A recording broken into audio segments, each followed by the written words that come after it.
Hello दोस्तों, नमस्कार। मैं दीपक आप सभी का आपके अपने चैनल मैथ्स बाय दीपक विश्वकर्मा में स्वागत करता हूं। बच्चे, ये क्वेश्चन आपके सामने लिखा है। ऐसा क्वेश्चन अक्सर एग्जाम में आता है, एसएससी हो या पुलिस हो या रेलवे हो, सारे एग्जामों में अक्सर ऐसा क्वेश्चन पूछा जाता है। तो चलिए देखते हैं ऐसे क्वेश्चन को कैसे सॉल्व कर सकते हैं। तो बच्चे, क्वेश्चन दे रखा है आपको कि 1/2 प्लस 1/6 प्लस 1/12 और ये सीरीज चलती जा रही है और लास्ट वाला टर्म जो आपका है n into n plus one लिखा है, यानी कि दो फैक्टर में टूटा हुआ है।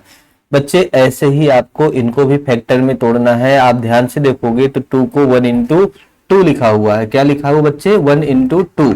ऐसे ही दूसरे को देखोगे तो ये बच्चे लिखा है 2 इंटू 3 लिखा है। और देखो, जब भी आप इस सीरीज को करते हो तो यहाँ 2 से खत्म हुआ ना, तो अगला 2 से ही स्टार्ट होगा और अगला वाला क्या हो जाएगा? 3 इंटू 4 आ जाएगा। ऐसे ही नेक्स्ट वाला आ जाएगा 4 इंटू 5 आ जाएगा। तो आप देख पा रहे हो कि प्रत्येक दोनों फैक्टरों में कितने कितने का डिफरेंस है बच्चे? एक एक का डिफरेंस है। ठीक है, सब में वही फॉलो करेगा। फिर 2 से खत्म, अगला 2 से स्टार्ट, 3 से खत्म, 3 से स्टार्ट, ऐसे चलता जा रहा है। और लास्ट वाले फैक्टर में भी दोनों में 1 का डिफरेंस है। ऐसे क्वेश्चन को करने के लिए आपको सीधा सीधा ध्यान देना है। जब भी ऐसा पैटर्न बने तो 1/d सीधा फार्मूला लगाइए, 1/f और माइनस 1/l। डी का मतलब क्या है भैया? दोनों जो फैक्टर लिखे ना, इनके बीच का डिफरेंस। डिफरेंस कितना है? 1 है। इस क्वेश्चन में कोई दिक्कत नहीं। एफ का मतलब है, एफ का मतलब है फर्स्ट टर्म। एफ का मतलब क्या है? First term. ठीक, ध्यान देना, एफ का मतलब है आपका फर्स्ट टर्म। ठीक, और यल का मतलब बच्चे क्या है? यल का मतलब है लास्ट टर्म। लास्ट टर्म इसमें क्या लिखा है? n प्लस 1 लिखा है। ठीक, तो आप कहेंगे डी का मान तो 1 रखेंगे, 1 रखने का कोई मतलब नहीं है। एफ की जगह 1 रखोगे तो 1/1 आ जाएगा माइनस, और यल की जगह लिखोगे n प्लस 1। बच्चे, इसी को सॉल्व कर लेना है क्वेश्चन का आंसर। ये ध्यान देना, इसको आप अच्छे से बादल बना के लिख लीजिए और नोट कर लीजिए सही से। जब भी कभी इस तरह की सीरीज बनेगी तो आप इस वाले फार्मूले को लगा के आप क्वेश्चन को सॉल्व कर पाओगे। ठीक, तो यहां से n प्लस 1 का जब 1 में गुणा करेंगे तो n प्लस 1 आ जाएगा, माइनस 1 अपान नीचे में आ जाएगा n प्लस 1। बच्चे, 1 से 1 कैंसिल हो गया, क्वेश्चन का आंसर आएगा n अपान n प्लस 1। ये क्वेश्चन का करेक्ट आंसर है। कौन सा ऑप्शन है हमारा? ऑप्शन नंबर बी इस क्वेश्चन का करेक्ट आंसर। चलिए देखते हैं अगला क्वेश्चन। बच्चे, ये आपके सामने रहा नेक्स्ट क्वेश्चन।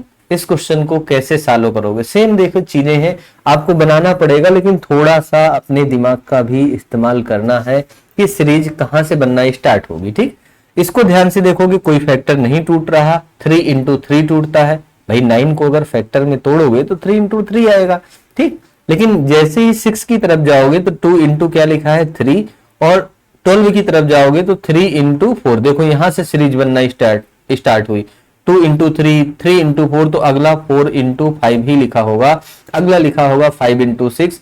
लास्ट वाला देखो बेटा 8 इंटू 9। सारे फैक्टरों में डिफरेंस 1 1 का है। सीरीज आपकी कहां से बननी स्टार्ट हो रही है? 1/6 से।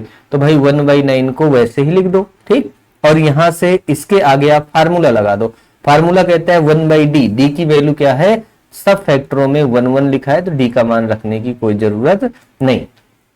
ठीक, ऐसा होता है भाई, 1/d होता है और ब्रैकेट में होता है 1/f माइनस 1/l होता है। ठीक है, ये कैसे बनता है डिटेल में इस चीज को जब भी पढ़ना हो तो पूरा जब चैप्टर पढ़ाएंगे तब आपको डिटेल में ये सारी चीजें बताएंगे कि ऐसा क्यों बनता है। डी की वैल्यू फिलहाल 1 है, लिखने का कोई मतलब नहीं है। एफ का मान क्या है? 2 है, तो आप लिखोगे 1/2, और माइनस लास्ट वाला टर्म क्या है बेटा? 9 है, तो यहाँ लिखोगे 1/9।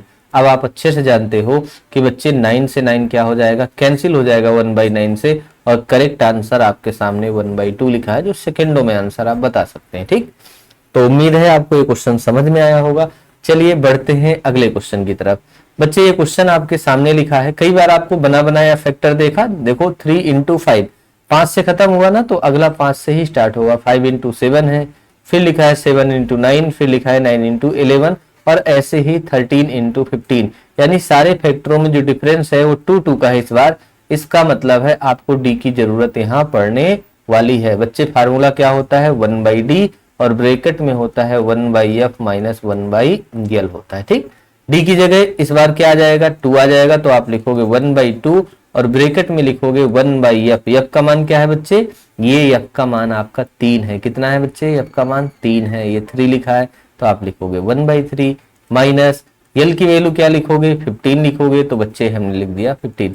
देखो जब भी आपको कैलकुलेशन करना हुआ करे ना फ्रैक्शन का, कोशिश ये किया करो कि हमारा न्यूमरेटर डिनोमिनेटर सेम हो जाए। तो डिनोमिनेटर यहाँ क्या लिखा है 15, और ये भी बच्चे 15 बन जाए। तो 15 कैसे बनेगा, 5 का यहाँ मल्टीप्लाई तो 5 का ऊपर। अब क्वेश्चन को आप देख के बता सकते हैं कि लिखा है 5/15 और ये लिखा है 1/15। और जब बच्चे हर बराबर होते हैं, डिनोमिनेटर सेम होते हैं, तो अंश अंश को हम जोड़ घटा लेते हैं। तो ऊपर 5 में से 1 माइनस हो जाएगा, 4/15 आ जाएगा।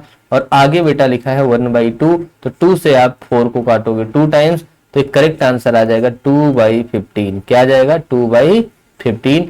ये आपके क्वेश्चन का करेक्ट आंसर हुआ। ठीक, ऐसे करके क्वेश्चन देते हैं। देखो कितनी इजीली तरीके से आप इस क्वेश्चन को क्लियर कर पाए। चलिए देखते हैं अगला क्वेश्चन फिर से। बच्चे ये क्वेश्चन क्या है, अब ये क्वेश्चन आप तुरंत बता सकते हैं। कैसे लगेगा, तरीका वही है कि यहाँ 1 into 4 लिखा है, 4 into 7 लिखा है, 7 into 10 लिखा है। कई बार आपको बना बनाया चीजें देगा, कोई दिक्कत नहीं। यहाँ डी की वैल्यू आप क्या खोज पाओगे, 3 आएगा। 4 और 7 का भी डिफरेंस 3, तो आप बता पा रहे हो कि यहाँ डी की वैल्यू क्या है, 3 है। तो लिखा क्या जाता है 1/d, यानी डी की वैल्यू 3। और 1/f, f का मान क्या है बच्चे, यहाँ पे 1 है, तो 1/1 लिखोगे। और माइनस यल की वैल्यू क्या है 16 है, तो 1/16 आ जाएगा। ठीक, अब ये 1/1 का मतलब 1 है, 1 से 1/16 घटाओगे तो 16 into 1 यानी 16 गुणे 1 16, 16 में 1 गया 15 बटे नीचे 16 गया। और आगे बेटा 1/3 लिखा है, तो 3 से ये 15 कट जाएगा 5 टाइम्स। क्वेश्चन का करेक्ट आंसर आ जाएगा आपका 5/16 आ जाएगा। कितना आ जाएगा 5/16। ये क्वेश्चन का करेक्ट आंसर हुआ है, ये सी नंबर। ठीक, चलिए अगले क्वेश्चन की तरफ बढ़ते हैं। ये रहा आपका अगला क्वेश्चन। इसको कैसे करेंगे, कई बार आपको चीजें दिखती हैं और देखो ये सीरीज चलती चली जा रही है और नहीं समझ में आता, तो आप इसको कैलकुलेट करो। 5 का 1 में मल्टीप्लाई 5 में 1 माइनस हो जाएगा, 4/5 आ जाएगा। ठीक, नेक्स्ट आप जब इसको कैलकुलेट करोगे, 6 का 1 में 6, 6 में से 1 माइनस हुआ तो 5/6।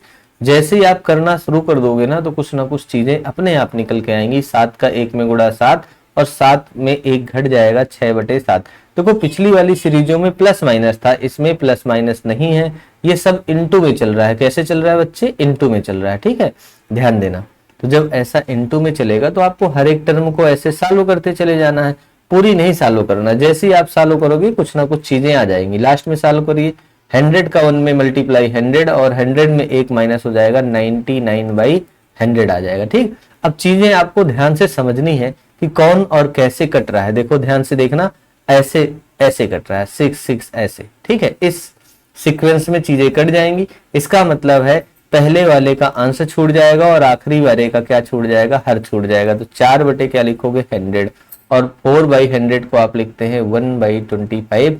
क्वेश्चन का करेक्ट आंसर आपका कितना हो गया, सी नंबर। ठीक, बात समझ में आई। तो अगर बच्चे आपको ये चीजें आप समझ में आई हो तो भाई चैनल को लाइक करिए, शेयर करिए। ठीक है, चैनल को सब्सक्राइब करिए और वीडियो को लाइक शेयर जरूर करिए अपने दोस्तों के साथ। और हमारा टेलीग्राम चैनल जरूर ज्वाइन करिए जो दीपक 5100 है। दीपक बिना स्पेस के आप दीपक 5100 टेलीग्राम में जाके सर्च करेंगे, मिल जाएगा, जिसमें आपको ये PDF जितनी भी क्वेश्चंस की हैं यहाँ पे प्रोवाइड कराएंगे। ठीक, तो चलिए मिलते हैं किसी